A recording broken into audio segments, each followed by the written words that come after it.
everyone, it's Laura, and today I'm here to talk to you about Mickey 7. So this book I really enjoyed. I first heard about it because of the movie that is coming out soon with Robert Pattinson, and I remember being very confused by the trailer.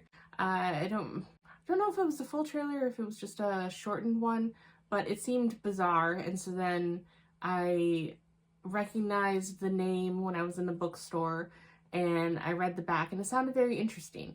So I went and I put on a Libby hold for it and it came in and I really liked it. I did not manage my time well though, and the audiobook came due when I hadn't finished listening yet, and unfortunately I wasn't able to extend my hold because I guess due to the movie coming out soon, a lot of people were interested in it. So I only had about 30 pages left in the book, and I really enjoyed it enough, so I actually went to the bookstore and bought it because I needed to know how it ended, and it was a book that I will be interested in rereading again in the future, and I would like on my bookshelves. So, what is this book about? So, this book follows Mickey Barnes, and this is kind of like, I don't think they give a specific year, but it's kind of humans in the future, and we have started to populate other worlds.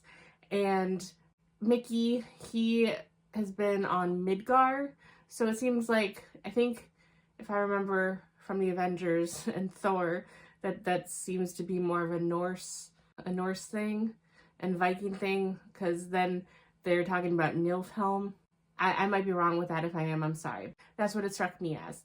So anyway, he was on Midgar, and unfortunately for Mickey, he is very interested in history and he considers himself a historian, but that is kind of almost deemed a useless interest and job now, and he needs to get off the planet pronto because something happens. You get the sense that he's running from something. You don't find out till maybe about a quarter of the way in why and what, but anyway, the only opportunity for him to basically get off the planet is to try and go on an expedition to go and start a new colony on a new planet.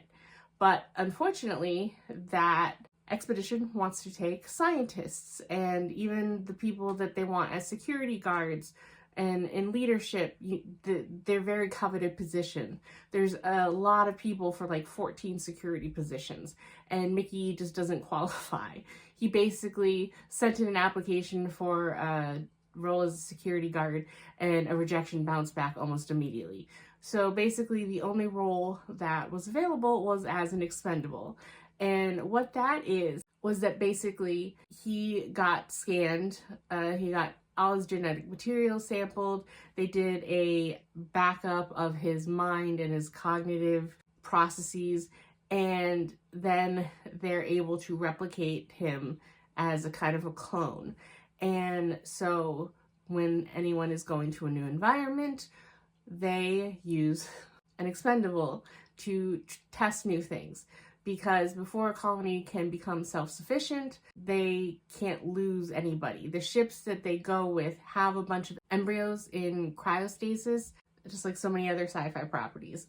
So they have a limited actual human crew. And so everything is kind of scarce.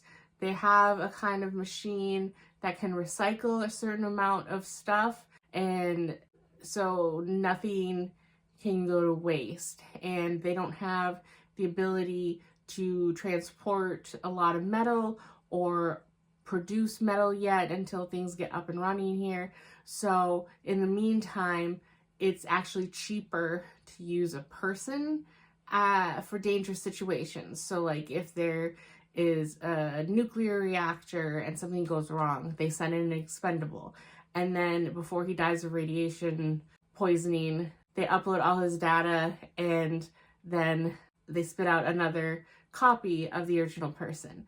So when you meet him at the beginning of this book, he is the 7th iteration of Mickey. So he's Mickey 7.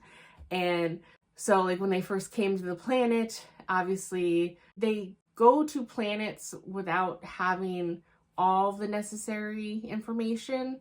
And so they expect that it's viable for humans to live, and they expect a certain set of conditions for temperature and atmosphere, but that's not a given.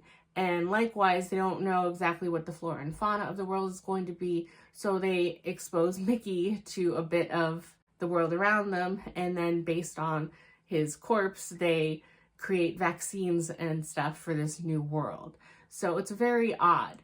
And so on the one hand, it's kind of funny because it's almost played off as a joke about his multiple deaths, but they bring up in here something that I only know because of Vision and from WandaVision about the ship of Theseus and how Theseus sailed across the oceans, and over time his ship needed repair, and if by the time he reaches its destination every bit of his ship has had to be replaced, is it still the same ship as when first started the voyage? And so Mickey has a lot of thoughts about that as Mickey 7. Is he the same person as the Mickey who signed up to be an expendable? And certain people on the colony, obviously they're there and dealing with the new world, and they're cautious and scared. And some of them envy him, almost considering him as if he's immortal, which he's not. But it's interesting. It brings out a lot of questions about humanity and what makes a person a unique individual. And so it's not really a spoiler because it's on the back and it's in the trailer. But what happens soon after the beginning of this book is Mickey 7 is out on a scouting mission. Something happens and he's kind of left for dead. And he manages to survive and make his way back, but being presumed dead, they had already popped out a Mickey 8. And so he has 2 of them going around. Well, there's a big deal that there are not supposed to be multiples of anybody in this world. So that's not something that should happen. And neither of them want to die. So they try and sneak under the radar and have both of them survive for a while. But the problem is, being a new colony, resources are scarce. They have rations. So what is rationed for one person, they have to split between 2. And then they have certain duties, and the base is small. There's only a limited number of people up and about moving. And so trying to catch it where they're not seen in the same place at the same time, but then they're not caught too quickly where, like, you know, the same person sees them at point A and then the same person sees them too soon in point B. And it's funny. There's a movie, I want to say it was in the 90s, with Michael Keaton called Multiplicity. And it's kind of a guilty pleasure favorite of mine, where he clones himself and there are 4 of him trying to survive and live in his house with his wife and kids. And he has the 3 clones live above the garage, and they run into certain situations where they kind of have to scramble to keep the fact that there are multiples of him and keep them hidden. And I love that movie. And so this kind of brought me back to that movie at certain aspects, and I found it funny. But I do like some of the actual questions, and being on a new planet and dealing with the difficulties of setting up a colony there and exploring the surroundings. It was very interesting and I really liked it. And I am, after finishing the last 30 pages, I am very happy that I have a copy, because I definitely would like to reread this. And now I'm kind of curious how the movie's going to be. I don't know whether or not I want to see the movie in theaters.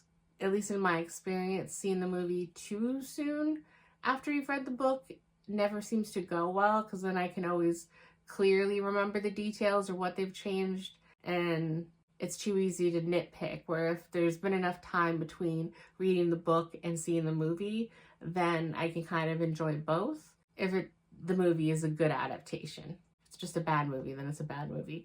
But anyway, I really liked this and it was very interesting. I did think it was a very good kind of character study of people's reactions to an expendable character, and then seeing Mickey's own thoughts on his experiences and his life, and the fact that this is kind of his role. So even though he doesn't want to die, he still has to fulfill his function, else why would they continue feeding him? And it's a very interesting book, and I'm very happy I read it. So I initially gave this a 4.5, but now I'm truly wondering if I'm just being too stingy with 5s, because there's not a lot wrong with this, and I thoroughly had a great time.